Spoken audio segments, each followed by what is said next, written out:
Welcome to Ink to Gold, a Pages of Possibilities podcast. I'm discussing Steve Black's article, Why Do Entrepreneurs Keep Missing Their Goals Year After Year?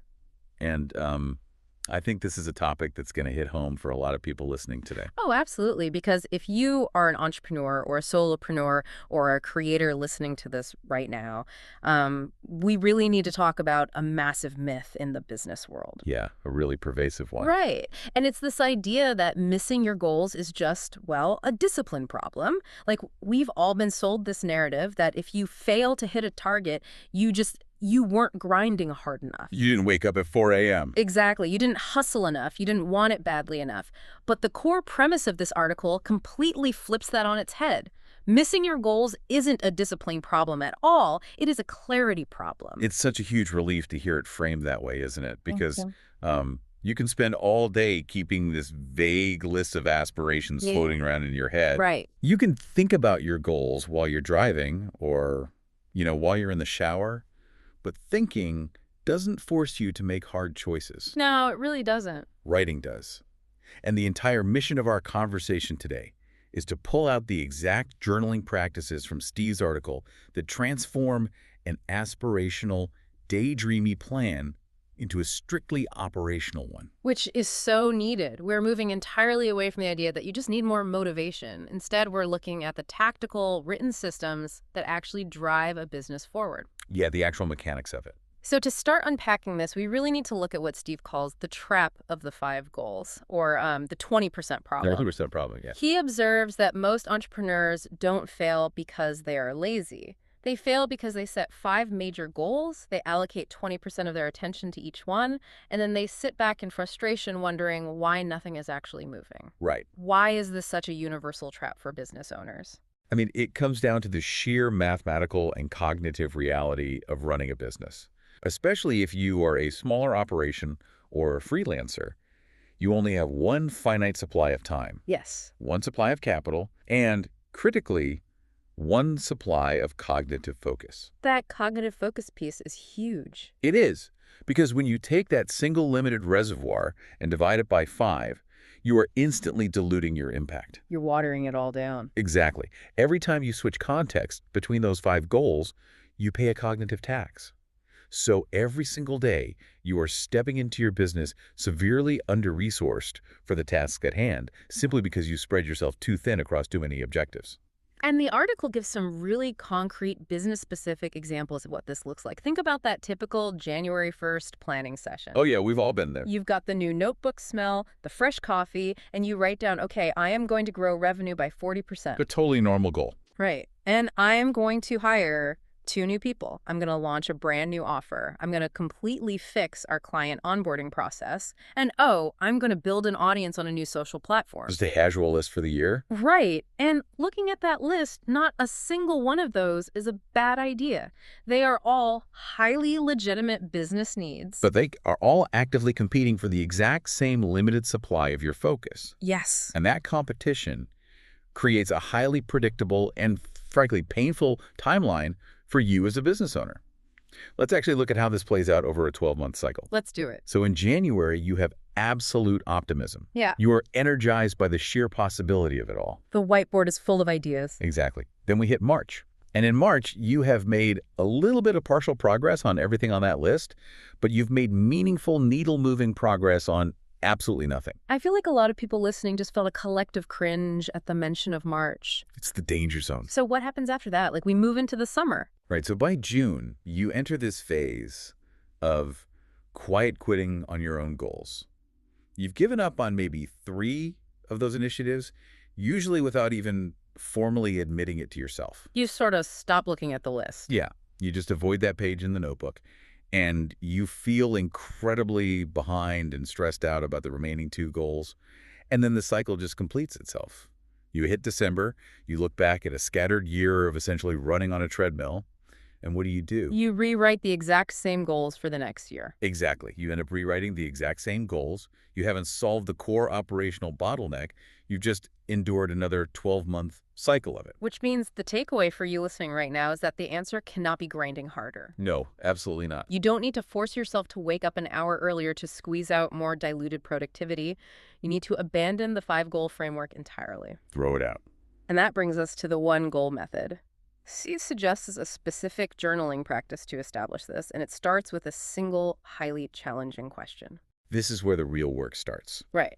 The prompt is, if I could only achieve one thing this year, what would make everything else easier or less important?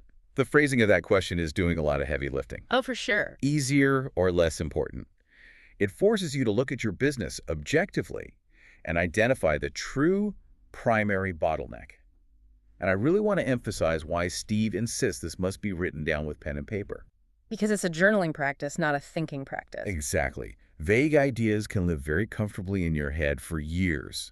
Your brain doesn't require strict logic or constraints to daydream. Right. In your head, everything works perfectly. Right. You can imagine having a huge audience and a perfectly automated onboarding system simultaneously.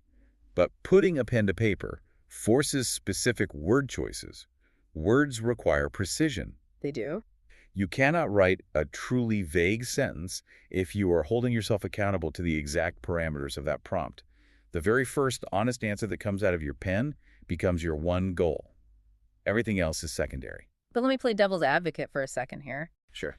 If I'm a freelance graphic designer or a consultant, I don't have a marketing team and a sales team and an admin team. I have to do it all. Yeah, you wear all the hats. Right. So if I only have one goal for the year, let's say it's launching a new recurring revenue service, how can I just ignore everything else? Doesn't the rest of the business just catch fire? That is a crucial distinction to make.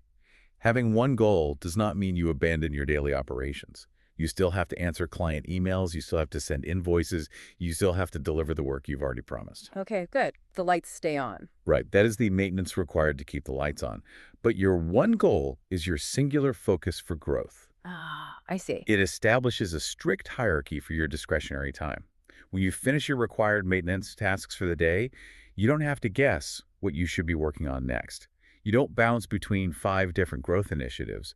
You direct 100% of your remaining energy toward that one goal. That makes total sense. It creates a hierarchy. But the process doesn't stop just by naming the goal, does it? No, it doesn't. There's a second part to this written practice that has to go right beneath it. And the prompt is, my one goal for this year is blank. I'll know I've hit it when blank. And filling in that second blank is what separates an operational target from a wish. Defining done. Yes. A goal without a clear definition of the word done is virtually useless because you can never measure it. Give me an example of that. Well, if your one goal is grow my audience, what does done actually look like? Is it 10,000 newsletter subscribers? Is it a 5% engagement rate on a specific platform? Right, because grow never ends. Exactly. Or if your one goal is launch a new offer, does done mean the landing page is live? Or does it mean you've actually secured your first 5 paying clients? You have to define the finish line objectively so there's no ambiguity about whether or not you succeeded. And once you have that single sentence, your goal and your definition of done, you have effectively built an operational filter for your business. That's the perfect word for it, a filter. Because think about a normal week. How many new opportunities, random client requests, or shiny new ideas cross your desk? Too many to count. Exactly. Yeah. Now, instead of getting overwhelmed, every single one of them has to face a brutal binary question. Does this support my one goal, or does this compete with it? That filter is a major turning point for an entrepreneur. Supporting goals get to stay. Competing goals have to wait. They just get pushed aside. They aren't necessarily discarded forever. They just go into a parking lot document. This is how you take that endlessly long, anxiety-inducing list of weekly priorities and organically turn it into a very short, highly manageable one. You stop trying to manage your time and you start actively managing your focus. Okay, so let's say I've written this down. I've got my one goal. I've defined what done looks like. I'm feeling incredibly focused in January. You're ready to go. But we talked about that timeline earlier, and Steve points out with his 40 years of building businesses and a decade of meticulous journaling that December isn't the problem. The danger zone is March. Yes, the March problem. What exactly is waiting for me in March? It's the psychological phenomenon of shiny object syndrome, and it hits almost everyone around month 3. Like clockwork. Exactly. By March, the fresh, motivating energy of January has completely evaporated. The actual day-to-day execution of your one goal has started to feel like hard work. It's not fun anymore. No, the novelty is gone, and you are in the grind. And right at that exact moment of fatigue, something shiny appears in your periphery. Of course it does. A new social media platform starts trending. A new marketing guru drops a course promising overnight results. Suddenly, a completely different business model looks very appealing. And it is so easy to justify. I feel personally attacked by that March comment because I know I've bought at least 3 new domain names in March just to avoid finishing a difficult project I started in January. We all do it. You tell yourself it's a strategic pivot. Right, you think this new idea is a shortcut. But Steve's article is very clear about this. It is usually just a distraction. The dopamine hit of starting something new temporarily mimics the feeling of making real progress. Exactly. Yeah. But really, you're just running away from the existing commitment because the implementation got uncomfortable. Which is exactly why your journal is your best defense mechanism here.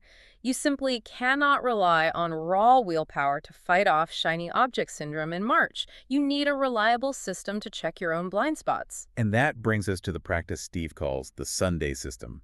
Let's hear it. Every single Sunday, you open your journal to a fresh page. You don't look at last week's notes. You write this prompt. My one goal is blank. This week I worked on blank. Did that work move me closer or further from the goal? Wow. That requires a level of brutal honesty that a lot of us try to avoid. It really does. Because if you spent 20 hours last week obsessively tweaking your website's color palette or redesigning your logo, and your one goal is to secure 5 new retainer clients, did that work actually move you closer or further away? Further away, almost always. Right, but when you have to write it down, the truth is completely unavoidable. The ink doesn't let you lie to yourself. The underlying strategy of the Sunday system is all about the speed of course correction. If you do this exercise and you see yourself drifting away from your goal for 3 consecutive weeks, you've caught the mistake in real time. You catch it before you have lost an entire business quarter to a distraction. Exactly. This relentless returning to the filter is the defining difference between entrepreneurs who actually move the needle and those who end up starting completely over next January. The successful ones rely on a written system of accountability to themselves. That makes perfect sense for catching yourself when you're just distracted. But what happens when you hit month 3 or month 4 and you genuinely start believing that your one goal is the wrong goal entirely? That's a very real scenario. Because by April, a lot of entrepreneurs face a real crisis of confidence. Maybe the revenue from the new offer is significantly slower than you projected. Or an undeniably massive new opportunity has actually landed in your inbox. Right. Or maybe you are just profoundly bored. It's a critical juncture. Yeah. Because there is an incredibly fine line between intelligently course correcting based on new data and simply quitting because things got tough. Yeah, that line is very blurry. Very. So before you even think about officially changing your goal, Steve recommends conducting what we can call the 10-minute audit. You open your journal, you set a timer for 10 continuous minutes, and you write on 3 specific questions without stopping, without censoring yourself, and without editing. Let's walk through those 3 questions because they are incredibly powerful. Number 1, is this goal wrong or is it just hard right now? Number 2, what would I need to believe is true to stay committed to this goal? And number 3, if I abandon this goal, what am I actually choosing instead? When you break those down, you start to see the immense psychological value of this audit. Let's start with the first one, wrong versus hard. Yeah, that first question forces you to distinguish between a structural failure in your business model and temporary friction. Let's say your goal is outbound sales. If you are exhausted by rejection, that doesn't mean outbound sales is the wrong strategy for your industry. It means it's hard right now. That is such an important distinction. And the second question, What would I need to believe is true? This forces you to check the assumptions you made back in January. Do you need to believe that clients are still buying in your specific niche? Do you need to believe that your sales cycle takes 90 days instead of the 30 days you impatiently hoped for? it reconnects you with the foundational logic of why you chose the goal in the first place. Exactly. And then that third question is the real gut punch. Oh, absolutely. If I abandon this goal, what am I actually choosing instead? Because as the article points out, you are always choosing something. You're never just doing nothing. Right. Even if you think you're just taking a step back, you're making an active choice. You might be choosing the comfort of not facing rejection.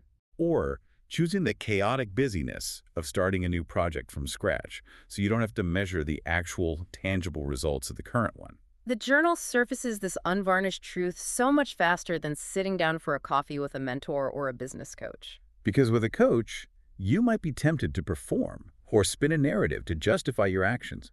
You can't perform for a piece of paper.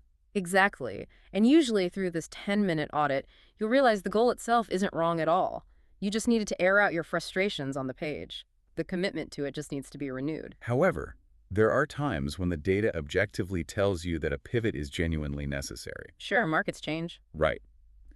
If, after writing honestly through those 3 questions, you firmly believe the goal must change, then you change it. But, and this is a massive distinction, you do not just casually drift into the new direction. You make the new commitment incredibly explicit. You write it down. You completely redefine the definition of done for this new goal. And you rebuild your entire operational filter from scratch to support it. Exactly. And to add to that, Skeeve makes a very sharp observation here about human nature. A goal change made deliberately, after a written audit and a formal resetting of parameters, is a strategy. Right? But a goal abandoned under the pressure of boredom or difficulty, without a formal resetting of the filter, is just quitting with better language. Wow. And let's be honest, entrepreneurs are incredibly skilled at coming up with highly sophisticated, strategic-sounding language to mask the fact that they are just quitting. Quitting with better language. That phrase alone is worth the price of admission today. It really exposes the whole game. Okay, let's bring all of this right down to the ground. We've covered the traps, the cognitive load of the 20% problem, the frameworks, and the audits. Now it is time for your marching orders. Time to actually do the work. Here's what we suggest you DO tonight to put this into practice. Open your journal. Write down the one goal prompt. If I could only achieve one thing this year, what would make everything else easier or less important? Write down your single, honest answer. Then right below it, define your finish line. I'll know I've hit it when blank. Once you have that complete sentence, put it at the very top of a completely fresh page and leave that physical journal open on your desk. Let the physical presence of that open notebook act as a constant visual filter for your week. You can't ignore it when it's staring back at you every morning. You really can't. And the challenge here is to commit to this process for just 4 weeks. Promise yourself that every Sunday you will sit down and do the Sunday system check-in. Write down what you worked on and strictly evaluate whether it moved you closer to or further from that single sentence on the desk. And if you do this for 4 weeks, you will permanently stop wondering why you aren't making progress. You will have a written, undeniable record showing you exactly why and precisely what you need to change on Monday morning. It's pure operational clarity. Before we wrap up, I want to leave you with a final, provocative thought to mull over regarding your business. In the entrepreneurial world, you might constantly be feeling the pressure to add more to your plate to achieve growth. Always more. More platforms, more offers, more complex funnels. Right. But what if the most productive, profitable thing you do for your business this entire year isn't adding a single new strategy? What if the ultimate growth hack is aggressively, unapologetically subtracting 4 other initiatives so that you can finally give your one goal 100% of your focus? It's a complete paradigm shift from how most solopreneurs operate. We are wired to believe more is better. But as these journaling practices prove, clarity through subtraction is often the only sustainable way forward. That's the practice. Try it this week and see what happens. Subscribe to get notified when new episodes drop and visit pageoffpossibilities.com for more journaling practices designed for entrepreneurs. Link to the full article is in the description.